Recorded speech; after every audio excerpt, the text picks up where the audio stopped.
नमस्कार, बेलुका 7:30 बजेको नेपाल लाइभ समाचारमा स्वागत छ। म पुष्पा केसी। सुरुमा मुख्य समाचार शीर्षकहरू। प्रधान न्यायाधीश चोलेन्द्र शमशेर जबरा विरुद्ध महाभियोग प्रस्ताव दर्ता। प्रधान न्यायाधीश राणा स्वतः निलम्बित। महाभियोग दर्ता रुचिकर अवस्था नभएको कानून मन्त्री बडुको भनाई। एमाले सोमबार बोलायो संसदीय दलको बैठक। एमसीसी टेबुल गर्न सघाउने शर्तमा राणा विरुद्ध महाभियोग दर्ता गर्न देउवा राजी भएको खुलासा। एमसीसी टेबुल हुँदा माओवादी केन्द्र र एकीकृत समाजवादीका सांसदहरू संसदमा अनुपस्थित हुने। पशुपति धर्मशालाबाट बतास समूहलाई नहटाउन उच्च अदालत पाटनको अल्पकालीन अन्तरिम आदेश जारी। थप छलफल गर्न फागुन 9 गते दुवै पक्षलाई अदालत बोलाइयो। युक्रेनमाथि रुसले आक्रमण गर्न सक्ने चेतावनीपछि 1 दर्जन राष्ट्रद्वारा आफ्ना नागरिकलाई तत्काल युक्रेन छाड्न आग्रह। उद्धारमा सेना नपठाइने भन्दै बाइडेनले नागरिकलाई गराए सजग। र ए डिभिजन लिगमा न्युरो टिम एनआरटी र हिमालयन शेर्पा क्लबले खेले बराबरी। एनआरटी 14 अङ्क सहित 7औं र हिमालयन 12 अङ्क जोड्दै 8औं स्थानमा यथावत। सामान राम्रो छ, ढुक्क हुनुहोस्। थाहा छ त्यसैले त यही लिन आएको। गुणस्तरीय प्लम्बिङको भरपर्दो नाम मार्बल। प्रधान न्यायाधीश चोलेन्द्र शमशेर जबरा विरुद्ध महाभियोग प्रस्ताव दर्ता भएको छ। सत्तारूढ 5 दलीय गठबन्धनका सांसदहरूले आइतबार बिहान 11:10 जबरा विरुद्ध संसद सचिवालयमा महाभियोग प्रस्ताव दर्ता गरेका हुन्। प्रधान न्यायाधीश जबरा विरुद्ध महाभियोग दर्ता र त्यसपछि उत्पन्न परिस्थितिबारे नेपाल लाइभले तयार पारेको एक रिपोर्ट प्रस्तुत गर्दैछन् सहकर्मी रामकुमार शाही। संसद सचिवालयका प्रवक्ता रोजनाथ पाण्डेका अनुसार कानून मन्त्री दिलेन्द्र प्रसाद बडोसहित 98 जना सांसदले प्रधान न्यायाधीश चोलेन्द्र शमशेर जबरा विरुद्ध महाभियोग प्रस्तावमा हस्ताक्षर गरेका छन्। 3 जना प्रस्तावक र 95 जना समर्थक रहेका छन्। कांग्रेसबाट पुष्पा भुसाल, माओवादीबाट देव गुरुङ र एकीकृत समाजवादीबाट जीवनराम श्रेष्ठ प्रस्तावक छन्। यो प्रस्ताव चाहिँ 11:10 जाँदा आज नै दर्ता भएको हो। यसमा प्रस्तावक माननीय देवप्रसाद गुरुङ, पुष्पा भुसाल र जीवनराम श्रेष्ठ हुनुहुन्छ र समर्थकहरूमा चाहिँ डाक्टर मिलिन रिजाल लगायत 95 जना मान्य सदस्यज्यूहरूले चाहिँ समर्थन गर्नुभएको छ र यो प्रस्ताव चाहिँ महासचिवकोमा पेश भएर अब यो अहिले प्रक्रियामा सभामुखज्यूकोमा पेश गर्नको लागि चाहिँ प्रक्रिया अगाडि बढिरहेको अवस्था छ। आइतबार महाभियोग प्रस्ताव दर्ता गरिए पनि यसको तयारी भने शुक्रबार नै गरेको पाइएको छ। नेपाली कांग्रेसका एक सांसदका अनुसार शुक्रबार नै महाभियोग प्रस्तावमा हस्ताक्षर गरेर तयार पारिएको थियो, त्यसलाई आज दर्ता गरिएको हो। प्रधान न्यायाधीश राणा विरुद्ध आइतबार बिहान 11:10 21 बुँदा उल्लेख गर्दै संसद सचिवालयमा महाभियोग प्रस्ताव दर्ता गरिएको हो, जसमा राणाले लोकतन्त्र, मानवाधिकार, जनताको न्याय, विधिको शासन, संवैधानिक स्वतन्त्रता र जिम्मेवार न्यायपालिकाको जगेर्ना गर्न नसकेको उल्लेख गरिएको छ।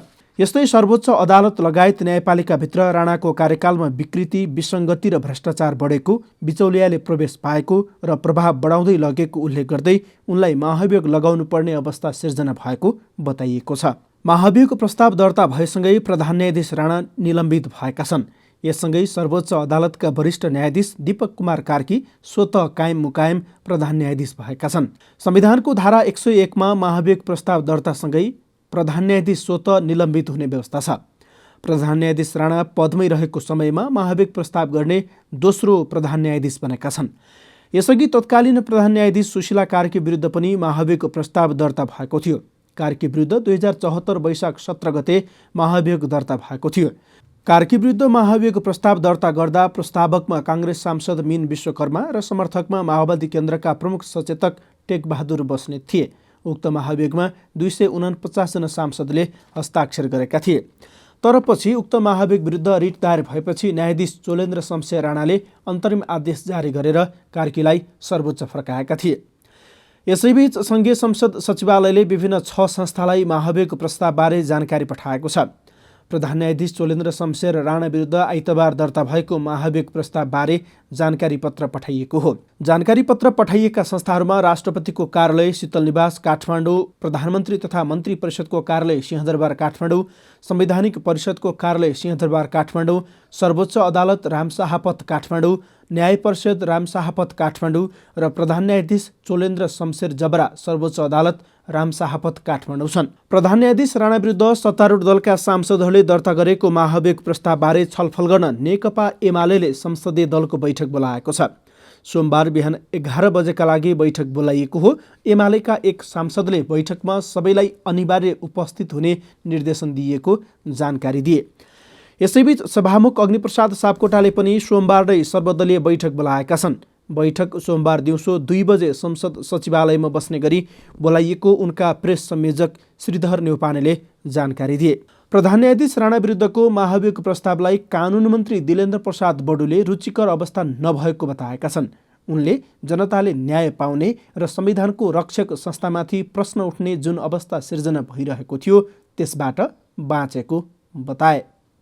एउटा स्वतन्त्र न्यायपालिका जसलाई अब जनताले सबभन्दा एकमात्र न्याय पाउने र संविधानको रक्षक जुन संस्था हो त्यसमाथि प्रश्न उठ्न सक्ने जुन अवस्था सिर्जना भइरहेको थियो त्यसबाट बाँचेको छ र अब न्यायपालिका अझ एउटा सबैको विश्वास, सबैको सम्मान र भरोसा आर्जन गर्ने सत्ताहरू यसलाई सञ्चालन गर्नुपर्छ। यस्तै नेपाली काङ्ग्रेसकी सचेतक पुष्पा भुसालले अदालत जोगाउन महाभियोगभन्दा अर्को विकल्प नभएको प्रतिक्रिया दिएकी छन्। न्यायपालिकाभित्र देखिएको विवाद अन्त्यका लागि राणाले पटक्कै सक्रियता नदेखाएको भुसालको भनाइ छ। विशेष गरी लामो समयदेखि सर्वोच्च अदालत जुन ढङ्गबाट अगाडि बढ्नु पर्थ्यो, सर्वोच्च अदालतको नेतृत्व गर्ने प्रधान न्यायाधीशले जुन किसिमबाट आफ्नो काम कारबाहीहरू अगाडि बढ्नु पर्थ्यो र समग्र न्याय क्षेत्रलाई अझै बढी प्रभावकारी बनाउनु पर्थ्यो, ती सबै कुराहरू अवरुद्ध भएको कारणले पनि अहिले आज संविधान अनुसार 1/4 प्रतिनिधि सभाको सदस्यहरूले महाभियोग प्रस्ताव चाहिँ हामीले दर्ता गरेका हौँ। भुसालले राणामाथि जति अभियोग लागेका छन् त्यसलाई पुष्टि गर्न महाभियोग समितिको गठन हुने बताएकी छन्। यता नेपाल बार एसोसिएसनले प्रधान न्यायाधीश राणा विरुद्ध महाभियोग लगाएर मात्र नहुने बताएको छ। उनका विषयमा थप छानबिन हुनुपर्ने नेपाल बारका महासचिव लीलामणि पौडेलले प्रतिक्रिया दिए। प्रधान न्यायाधीश राणा विरुद्ध नेपाल बार एसोसिएसन गत कार्तिकदेखि नै आन्दोलित छ। भोलि फागुन 2 गते बस्ने तय भएको प्रतिनिधि सभाको बैठक सरेको छ। प्रतिनिधि सभाको बैठक फागुन 4 गते बस्ने गरी सारिएको हो।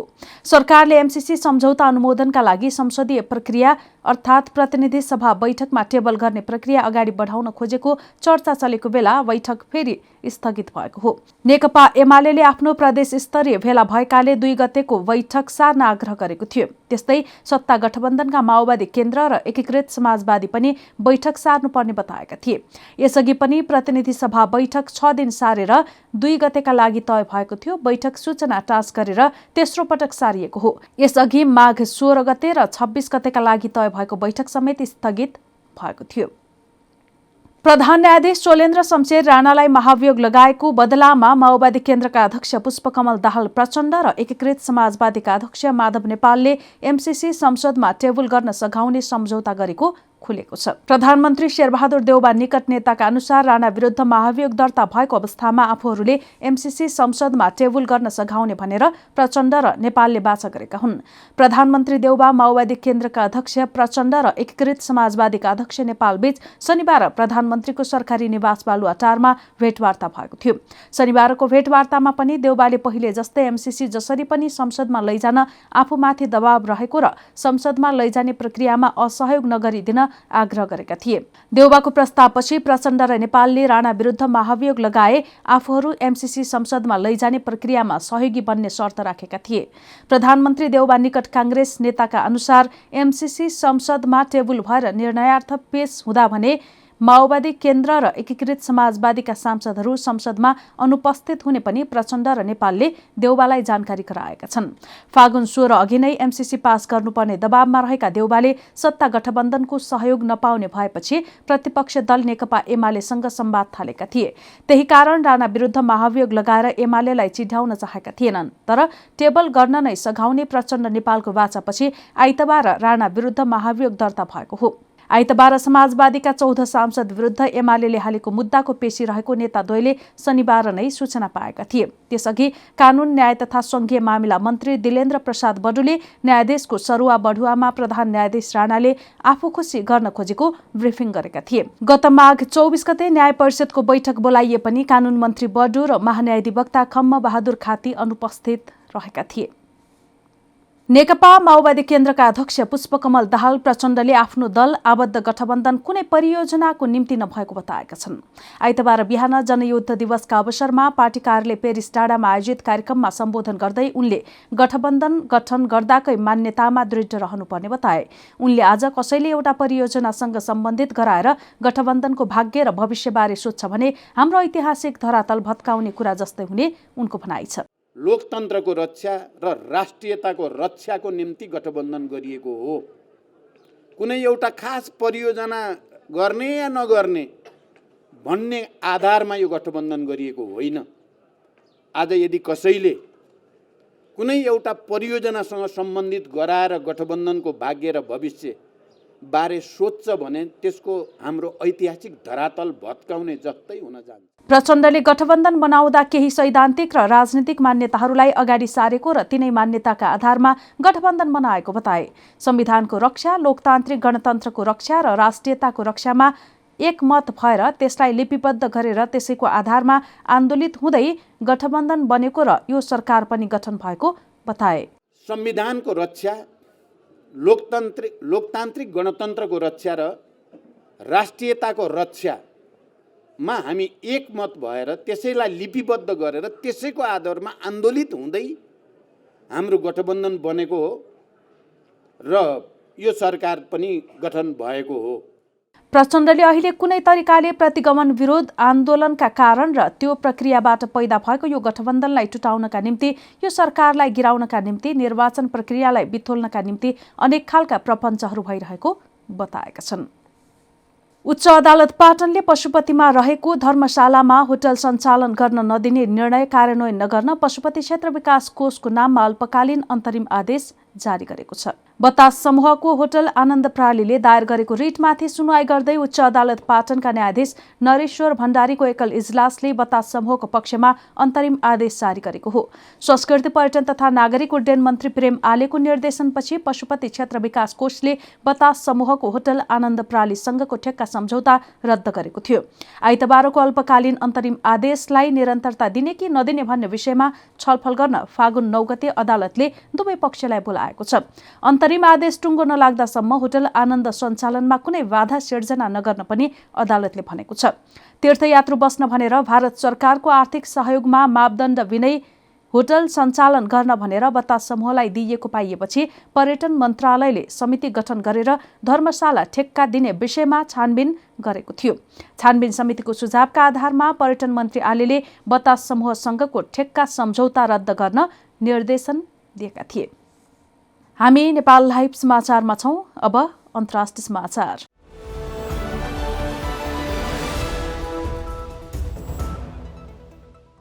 पश्चिमा राष्ट्रहरूले युक्रेनमाथि रुसले आक्रमण गर्न सक्ने चेतावनी दिएपछि 1 दर्जनभन्दा बढी राष्ट्रहरूले आफ्ना नागरिकहरूलाई युक्रेन छाड्न आग्रह गरेका छन्। आग्रह गर्ने राष्ट्रमा अमेरिका, युके र जर्मनी सहितका देश छन्। मस्कोले युक्रेनसँगको सीमा नजिकै 1 लाखभन्दा बढी सेना तैनाथ गरेको छ, तर उसले आक्रमणको योजना रहेको अस्वीकार गर्दै आएको छ। पछिल्लो टेलिफोन संवादका क्रममा अमेरिकी राष्ट्रपति जो बाइडेनले उनका रुसी समकक्षी भ्लादिमिर पुटिनलाई आक्रमणका कारण चुकाउनु पर्ने मूल्यबारे चेतावनी दिएका थिए। युक्रेनका राष्ट्रपति भोलोदिमिर जेलेन्स्कीले भने आक्रमणको चेतावनीले त्रास बढाउन सक्ने बताउँदै आएका छन्। व्हाइट हाउसले कुनै पनि समय युक्रेनमाथि आक्रमण हुन सक्ने चेतावनी दिएको छ। आक्रमण हवाई बम प्रहारबाट सुरु हुन सक्ने अमेरिकी भनाइ छ। बाइडेनले यदि रुसले हमला गरेमा उद्धारका लागि सेना नपठाइने भन्दै आफ्ना नागरिकहरूलाई सजग गराएका छन्। अमेरिकी राष्ट्रिय सुरक्षा सल्लाहकार जेक सुलिभनले रुसी सेनाहरू अब ठूलो सैन्य कारबाही अघि बढाउन सक्षम रहने स्थितिमा रहेको बताएका छन्। नेपाल लाइभ समाचारमा अब खेल समाचार।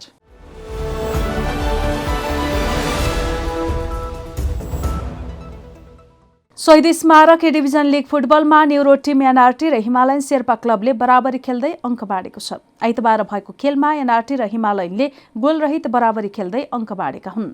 त्रिपुरेश्वर स्थित दशरथ रङ्गशालामा भएको खेलमा दुवै टोलीले खेल अवधिभर गोलको अवसर निकाल्न सकेनन्। दुवै टिमले बराबरी खेलेसँगै अङ्क तालिकामा पनि कुनै परिवर्तन आएन। शेर्पा 10 खेलबाट 12 अङ्क जोड्दै अङ्क तालिकाको 8औं स्थानमा छ। उसले 3 जित र 3 बराबरी खेल्दा 4 खेलमा हार बेहोरेको छ। एनआरटी 14 अङ्कसहित 7औं स्थानमा छ। एनआरटीले 3 जित निकाल्दा 5 बराबरी खेलेको छ। 2 खेलमा भने एनआरटी पराजित भएको छ। खेलमा हिमालयनका Ashish Gurung player of the match चुनिए। एनआरटीका सनम लिम्बू इमर्जिङ प्लेयर चुनिएका छन्।